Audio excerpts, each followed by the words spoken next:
Jeff Fuller back with you. Jay Fuller Interviews. Jay Fuller Interviews. Please subscribe to the YouTube channel. We're also on the Facebook group, Instagram, and Twitter. Jay Fuller Interviews. Soon to become the Backfire Podcast on Spotify. The Backfire Podcast on Spotify. It's great to tell people stories because that will make our story much more effective, less ignorant, and just better. So right now we have Bridget B joining. Bridget, how are you? Hi, Jeff. I'm great. Thank you so much for having me. It's an honor to be here. Well, great. And the One and One podcast, I have to say, and I grew up a basketball player, I always get confused whether it's one in one, one on one, or one and one. But yours is the One and One podcast. And you had a couple former Tar Heels that drew my attention in. But could you just talk about your tagline? What is your podcast all about? Sure. So it is the One and One. I wanted it originally to be one on one, but that was taken. One and One, specifically a reference to basketball, which is my favorite sport. But my podcast is about interviewing athletes that you might not have always seen on SportsCenter, but their stories are still relevant and still really incredible. Yeah, that's a fact. What I appreciate most about your podcast is not simply the guest list, but the research. How much time do you spend doing homework before you have a guest on? You know, it's funny. It depends. For basketball players, it really doesn't take me that much time because I enjoy watching it. I know a lot, especially the Notre Dame girls players. It's not that much research. For other sports such as wrestling, I just interviewed a man that did MMA. That interview's not up yet, but that took me a lot of research too because I'm not great with that sport. Like I like all sports, but the ones that I'm not as well known on are a little bit tougher and take more time. But it's always fun to do some research. Oh, for sure. Bridget, where did you grow up? So I grew up in Bergen County, New Jersey. It's about 15 miles outside New York City. Where did your love of sports begin? Probably from birth. You know, I have two older brothers that are 10 and 8 years older than me. Oh. And my dad went to Villanova and actually played baseball there. So by the time I was born, my dad was already coaching my brothers in basketball and Little League. And there's actually this great story where my dad was coaching a basketball game when I was an infant. And I guess my mom was out or something. And he was holding me the whole time. And I was sleeping while he was also coaching. That's awesome. I know my kids, they grew up in a gym. I just coach locally, and it was just fun to see them falling asleep to basketball as dribbling. What sports did you play growing up? So I pretty much played them all. Basketball, I played softball, I played soccer. And then as I got older, it was just softball and basketball. And in high school, it was really only basketball. And what is it that caused you to create this podcast? You have over 100 episodes, I saw, and so congratulations. But what prompted you to begin? So it's a funny story. I would always listen to podcasts on my way to work, and I always had the idea of, wow, that would be cool. And I always knew if I were to start a podcast, it would either be interviewing athletes or doing a deep dive into One Tree Hill, great show. But I went with the athletes. But at first, years ago, when I had the idea, I was thinking, it's probably too hard. It was out of a little bit of laziness and a little bit of non-belief in myself that I could actually do it. So then a couple of years go by, I'm at a job I'm not very happy with, and I want to find a new job. So I pull out my Mac that I didn't use too often, which was from 2011, and this was now 2019. So it had become obsolete, like nothing was working on it. So I had to now spend about $1,000 to get a new Mac. And I was like, all right, well, if I'm going to have to spend this money, I might as well actually try this and try to do something cool. And if it doesn't work out, hey, at least I tried. So that's really how it started, the fact that I had to get another computer. Now, how do you distance yourself from your day job so everybody's not talking to you while you're at work about your podcast, which I would be talking about? I love the guests. And one thing that I enjoy most is getting to know the person that I'm interviewing and understanding their background is so good that I think it needs to be shared. But how do you balance those scales from your day job to the One and One podcast? You know, it's been easier with COVID having to work from home. So I can kind of do that on the side too. But no, really, I just kind of try to separate it. When I'm at work, I'm at work. If someone sends me a message for the podcast, I'll answer it at lunch. or if there's a break somewhere in between the day. But that's pretty much it. And actually, I really separated from work because my name isn't actually Bridget B. That's sort of my name for the podcast. So it doesn't, whatever happens on the podcast wouldn't affect my personal life. It's just the route I decided to take.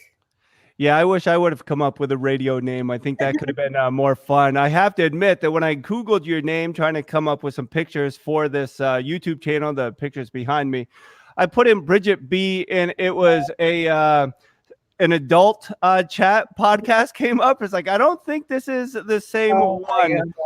But my dad saw that too, and he's like, "Why are you doing this? Well, this is what comes up." And he's not so savvy with the apps like iTunes and Spotify. So whenever he tells his friends to listen to the podcast, he's like, "Google Bridget B, but don't click on this link." So yeah, that was a mistake. I probably should have looked into that a little bit more, but it happens. Oh, it's funny.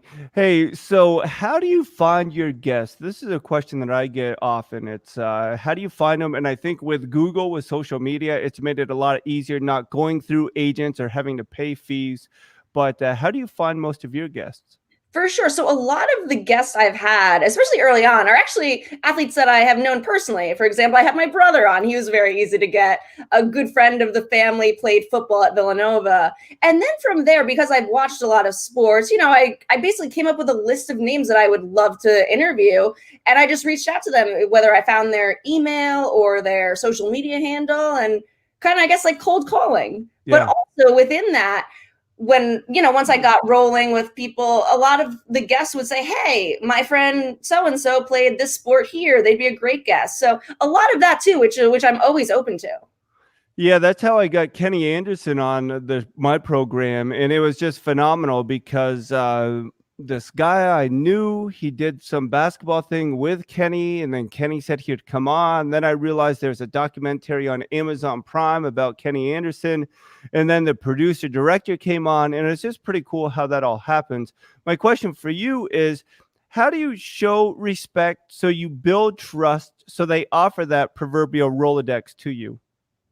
Sure. So to build trust, I basically send them a topic list before they even come on. And I specifically say, "Hey, if there's anything you don't want to talk about, we won't do it. I won't go there." There's more sensitive subjects. I've had gay athletes on, and I've said, like, "Hey, if you don't want to talk about this, that's totally fine." And I think from there, that's sort of how I build trust with them. They know what I'm going to talk about. There's not going to be any curveballs. And also in the beginning, I will tell them before I even hit record, "Listen, I record on this program. If I say anything that, you don't want to answer, let me know. I'll delete it on the back end." So I think that's basically how I build trust with them. I don't want to put anything out there that they don't want.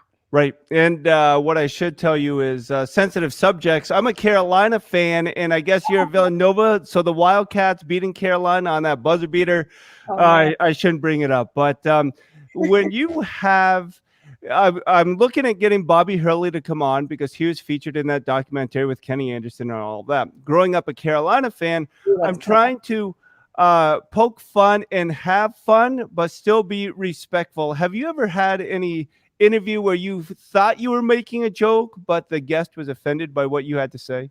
If anyone was offended, they didn't tell me. I have made a few jokes here and there. When I had Barbara Turner on, who played basketball at UConn, had a fantastic career, is still playing professionally overseas. In her last game in the Elite Eight, she was playing Duke, and my favorite basketball player, Abby Wayner, played at Duke. She was a freshman, and I did poke fun in that interview. I said, "Oh, I was kind of rooting against you there," but all in good fun. Obviously, I have tremendous respect for her and what she's done. Hey, one thing I appreciate so much about you is you mentioned your brother, and he played at a D3 school, and there's a lot of small schools here in Vermont and that I'm associated with. Those athletes, man, they can really compete. Sometimes it's not a matter of their athleticism, it's just the opportunity. Can you talk about why you try to feature some of the kids, the athletes that don't normally get featured? Absolutely. For my brother specifically, I grew up with him, right? I knew what he could do. I knew he was a tremendous athlete. I went to a lot of his college games. They're all Division III. There's a lot of skillful players out there. Even my brother, Kyle Burke, his teammate in college at the College of New Jersey, Derek Grant, became a Harlem Globetrotter a couple of years later. And he beat D1 guys from Big Five conferences to get that. So I have a lot of respect for Division 3, Division 2, even mid majors, because hey, it's hard to play sports. I couldn't play past high school. I was not a college athlete. It's really hard at all levels. I really enjoy the Eric Murdoch Jr. Pod Yeah. because it's fun to hear the stories of the kids of the professional athletes. And what's something that you are reminded about with either Eric's interview, or I think of too, Sydney Golick, who her dad was just featured on the morning ESPN show for so long. It seemed like a great interview, but I find it fascinating, kids that grew up with professional athletes. What have you found?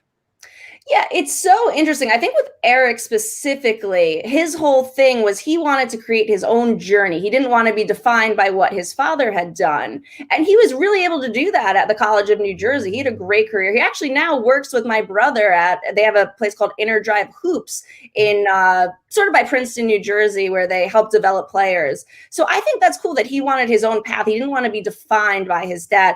He could have potentially walked on at Providence, where his father, Eric Murdoch, attended, but he chose to do his own thing. And with Sydney, she, obviously a Notre Dame athlete, a Golick, but she swam, which is an entirely different sport than football, obviously. So it was really interesting to hear her story and how she separated herself from her dad and her brothers in that case too. Right. They were at Notre Dame. So I say this tongue in cheek, but it seems as though that you wanted to, or you would be open to dating Mike Golick Jr. and watching The Bachelor, or being on The Bachelor together with him. So funny. I am a Bachelor junkie. I know it's kind of embarrassing to say. I am dating someone now, so wouldn't be open to it right now. But Mike Golick Jr. is a sweetheart. Sure. How did you get connected with the Golicks? That's a big name. It is a huge name, that, and no disrespect to anyone else that's been on my podcast. I've loved everyone I've chatted with, but that was probably the biggest name I've gotten so far. And I basically reached out to Ben, Sydney's fiance, Ben Broniker, his email, and I didn't really think he'd get back to me. You kind of just shoot your shot, as they say, but he got back to me, and they were both open to being on it. And it was a really fun interview. They're both tremendous athletes and even better people. Oh, for sure. And that's something that I've found, that once you hear about a guest, once you get to know them, do research about them, you find so much more information. And for yourself, where would you like to see this podcast go? My friend said, Jeff, when are you going to monetize your podcast? And I said, whenever somebody wants to pay me. But what's your long-term goal for the One and One podcast? Yeah, I mean, similar to you, I would love to be able to reach that mark where I'm getting enough downloads where I could do advertisements, or, if a different job came out of this, I would love to do documentaries. I don't have that. I didn't go to school for that, but all of those 30 for 30s, I love. So if there was some way that I could somehow get to that level, that would be fantastic. But for now, it's for fun. And that's good too, right? You need an outlet from the real world and work. So if it only becomes something I do for fun, that's great too. Yeah, I agree. And my friend and I were saying that during or before the pandemic, we would get together with different people, have conversations, and they'd be so rich. I mean, it'd just be an incredible conversation. And then we weren't able to have those conversations until we decided to go with a podcast route or a video. And then it wasn't just between us and the person we were speaking, but we could share their stories with others. For yourself, I try to draw out how people overcome adversity and some aspect of faith. That's the underlying things that I'd love to hear from the different guests. What are some things you try to draw out from the guests you have on your show? Adversity is a major thing, right? A lot of athletes get injured. I mean, just looking at my brother's story, I don't know if you've listened to his podcast, but he was, set to go mid-major D1. Unfortunately, tore his ACL his junior year, had to work really hard to get back in time for senior year, and was able to get back and got to play Division 3, obviously, as we just talked about. Yeah, so adversity, a lot of people face injuries. A lot of people face recruiting issues, where maybe they wanted to go to a big school, but they could only get into a small school, and, things in their personal life. Yeah. Bridget, it does. What would you say would be your toughest adversity that you've had to experience and process? Oh, wow. That's a good question. Putting me on the spot here, Jeff. Yeah, I know. I mean, my family moved when I was going into 7th grade, and that was pretty tough for me. I was Yeah. like, the one of the cool kids at my old school, which was smaller, and then having to kind of get thrown into a new school and have to make new friends. That was really hard. I ended up going to a good high school, and I'm better for it, but that was a tough situation. And of course, there was a bad breakup here or there. There was a Yeah. bad Yeah. grade here or there. Yeah, but Well, that was pretty tough, and I'm lucky. I obviously haven't had to face that much adversity in my life. Well, I remember I was a director of mentoring for 9 years, and I remember going to a training, and they said that emotionally, a junior high breakup is the same emotionally as a divorce for an adult, just because Oh where my they are in god. their maturity. And it is one of those things that I look back and I kind of laugh and I say, why did that affect me so much? But just emotionally, I hadn't matured, still haven't at the point where I should be. But Bridget B, when we talk about the guests that you have, who are some dream guests that you would love to have on your show? Wow. Well, apparently I should get Mike Golick Jr., right? Yeah, there you go. Yeah, you have that in. No, no. I would love to get Abby Wayner on my show. As I said, she's my favorite athlete. I would love to get a U.S. national team. So the women's Yeah. soccer team, they're great. I'd love to get any of them. Kelly O'Hara is one of my favorite athletes. I don't know. I mean, those are two solid names. And then you just had, I'm going to butcher his last name. It was like Warshaw, the soccer player. Uh, when you tell his story, did you know much of it before, or was that just a guess you had an opportunity to interview, and then in your research you started to learn? So I guess my question is, does the story draw the interview, or the fact that they said yes, does that just make you hurry up and research all that you can? So most of the time, I know the athlete at least a little bit before I reach out to them. With Bobby, I had about a week before he was going to come on the podcast, and I knew he had written a book. So I read the Yeah. book real quick. It was a great book, but I did know a little bit about his story before then. Obviously, the book helped out, gave me a lot more information on him. But yeah, for the most part, I know at least a little of the athlete before I then reach out to them. So keeping it real, do you actually read the books, or do you do what I do and I listen on Audible at 1.5 speed? I do not have Audible. I'm a Kindle reader. I like to read books still. So his was the only book I read out of anyone I have interviewed. Oh no, that's Now, not true. Derek Grant also wrote a book, and I okay. read his too. So when I was on radio, I don't know, 9 years ago, whatever it was, I would get so many books to read and promote that I would skim them. That was well before Audible, or at least I had access to Audible. And that was something that I also enjoyed, but it is time consuming. And if you ever looked at what you get paid per hour, not that you get paid anything, but the hours that you put in, it's significant. But how would you say it makes you better to have that work ethic of learning, but what you learn of people's stories, how has that made you better? That's a great question. As far as the work, just more hard work, right? Time management. I Yeah, have a yeah, job, I have friends, I have family. Like you do it when you can, and it also makes me, not watch as much junk TV, which I shouldn't right, be right. watching anyway.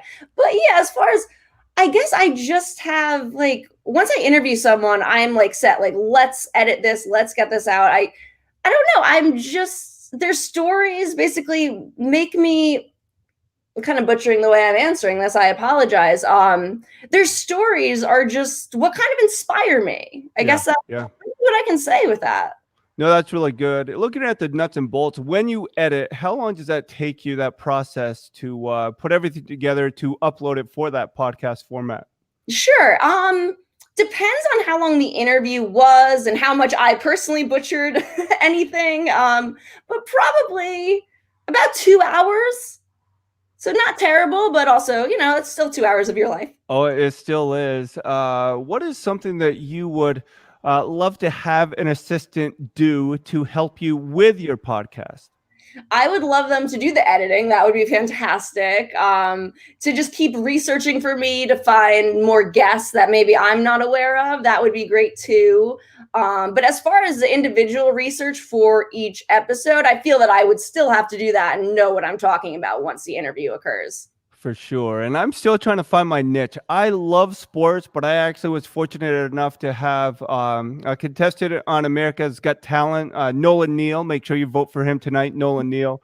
And then from Waco, the miniseries that was Wow. on Netflix, David Thibodeau, one of the Waco survivors, that they based a miniseries on his book. Oh And my God, you had him? yeah, David Thibodeau. It was nuts. It was just Oh kind of my crazy God. how everything happened. But how did you find your niche, and do you want to break out a little bit from just that of sports? That's a great question. I mean, finding my niche, I've always been a sports fan, right? As we talked about from basically the womb. So that was kind of easy. I've always been good at talking about sports, and I have a lot of friends that aren't necessarily into sports. So this has been a great outlet for me to get everything I want to say out, right? Yeah, yeah. As far as breaking out, yeah, I mean, that would be a lot of fun. I don't necessarily know what I would do yet. I've been trying to get people that have also done reality TV that have played a Yeah, college yeah, sport yeah. on, because I am, as we say, I'm a Bachelor fan. I'm a real big Survivor, Big Brother fan. It's just all TV to rot your brain, but that would be a lot of fun.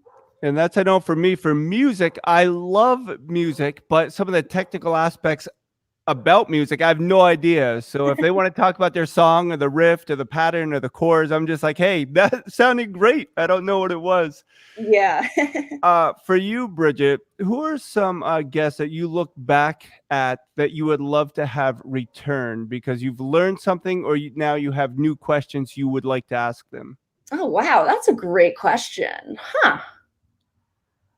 I mean, this is maybe not a great answer, but I'd love to have my brother back on, because Yeah, now that he's opened his basketball facility, that would be fun to talk about. right.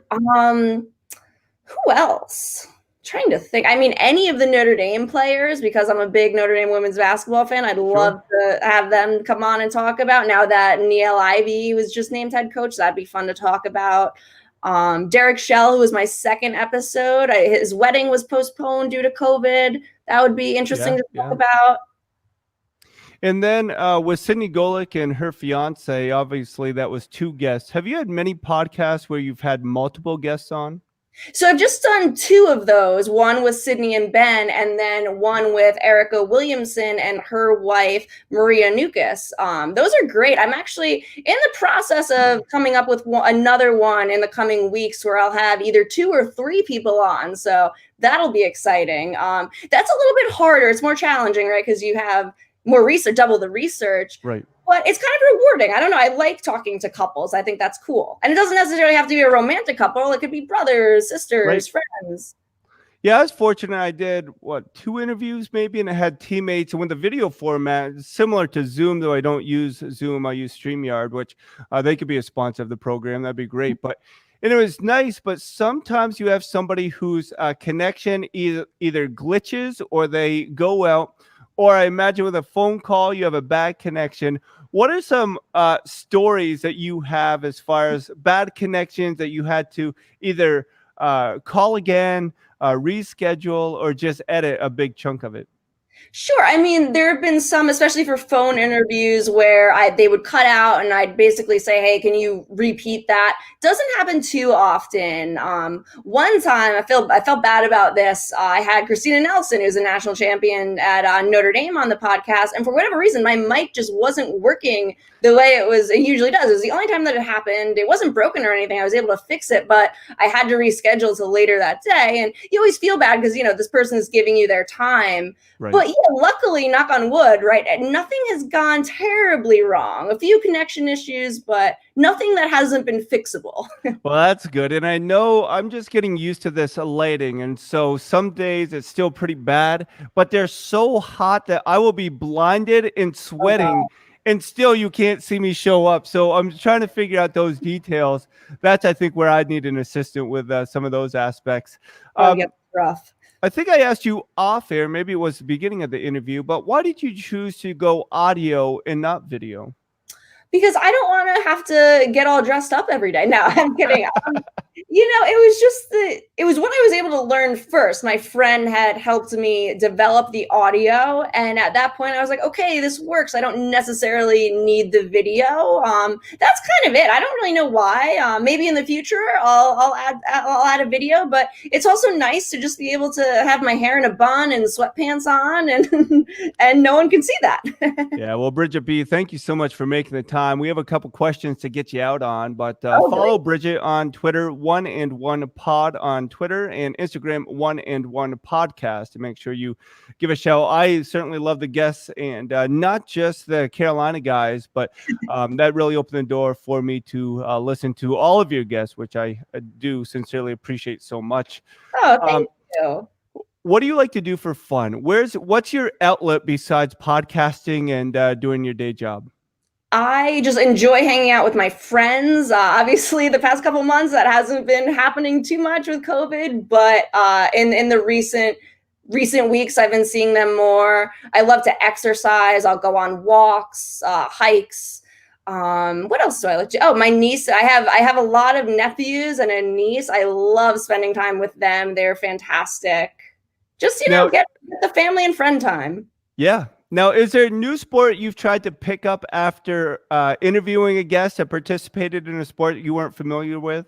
No, I have not. But interestingly enough, after college, before I started this podcast, I was on a beer league volleyball team, co-ed. That was a lot of fun. I hadn't really played volleyball outside of gym class, and they needed another girl, and I was just athletic enough where I wouldn't be a total liability. And my job was basically to set to the tall guys. But that was a lot of fun. Oh, for sure. And do you ever get out and play basketball now, or are you able to participate in some of those sports that you used to love when you were a kid?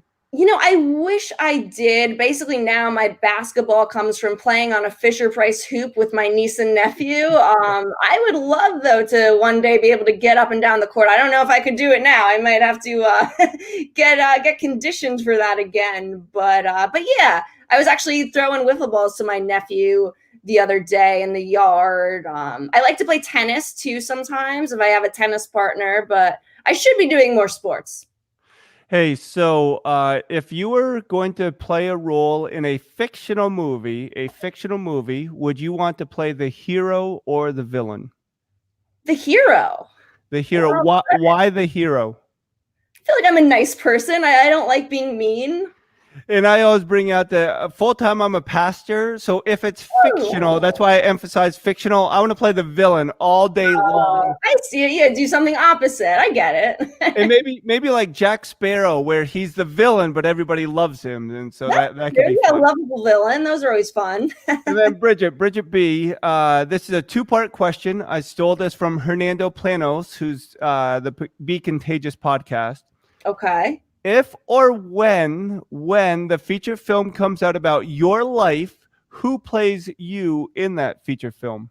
It's a great question. What's an actress that looks like me? I've never thought about this. Well, I don't go with somebody that looks like me. I went with The Rock, Dwayne Johnson. So okay, we can do not that we look alike, but that's my alter ego, maybe. All right. That's a great question.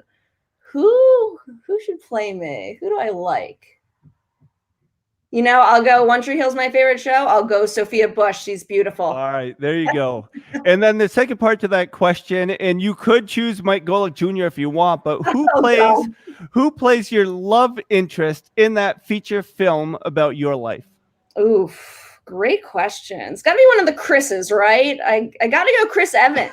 There you go. I always say Halle Berry, which makes my wife shake her head, but she's heard it so many times now. Who would not watch a movie with Dwayne Johnson and Halle Berry in it? So I think that'd be a good cast. I would definitely watch that. All right, Bridget. Hey, thanks so much for making the time. And I just want to share your podcast. And so not just on Instagram and Twitter, but where can people find your pod? And who are some guests coming on that you just want to highlight and you're excited about? Of course, yes. So you can find my podcast at iTunes, Spotify, Stitcher. I believe it's on Google Play as well. Yeah, that's where I have it. Yes. I'm releasing tomorrow Cameron Thompson, who wrestled at Iowa State and is now an author, which is interesting. On Friday, I'll be releasing Connor Mertens, who was the first openly out college football player. Yeah. And then next week, I've got Charles DeGisco, who was the MMA fighter I was telling you about, and now commentates. And then another Notre Dame basketball player, I believe September 2nd, Kayla Turner, who was in the same recruiting class as Tyler Diggins. Oh, that's really good. How many podcasts do you record a week? It really just depends when people can do it. I think the most I've done was about 4 a week. It's been a lot easier now with COVID. I mean, that's like the one good thing about COVID is people have more time to record. Right. When the world gets back to normal, maybe it would just be 1 or 2. But for now, I'm kind of taking advantage of the time I have. Oh, I hear you. And since I have to use this for church anyway, this microphone and camera, I thought I'd use it for something fun at the same time. Right? So, that's a great idea. So we're doing, hey, Bridget B, thanks again for making the time, and hope to have you on in the future. But part 2, I love it. Let's listen to 1 and 1, the podcast. It's excellent. And Bridget, thanks again. Thank you so much, Jeff. I appreciate all you do. I've listened to your interviews. They're all great. Keep going. I love it. Oh, it's so much fun. And Bridget B, the 1 and 1 podcast on Instagram, 1 and 1 pod on Twitter. Make sure you check that out. Google Play, iTunes, all over. My name is Jeff Fuller, Jay Fuller Interviews on YouTube, the Facebook group, Instagram, and Twitter, Jay Fuller Interviews. With that, we're out, at least for now. Subscribe to YouTube, find this interview and others that we've done, others that are coming up. We'll talk to you again soon. Thanks all.